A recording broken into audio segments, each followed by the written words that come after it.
গৌতম বুদ্ধ 7 বছর নির্জনে থেকে ধ্যান করেছিলেন, তারপরই পেয়েছিলেন আত্মজ্ঞান।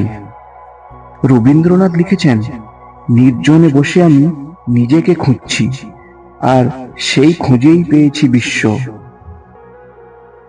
আর আইনস্টাইন বলেছিলেন, I live in that solitude which is painful for youth but delicious in the years of maturity. এই কথাগুলো প্রমাণ করে নিঃসঙ্গতা শুধু একটা মানসিক অবস্থা নয়, এটা এক ধরনের আত্মিক শক্তি।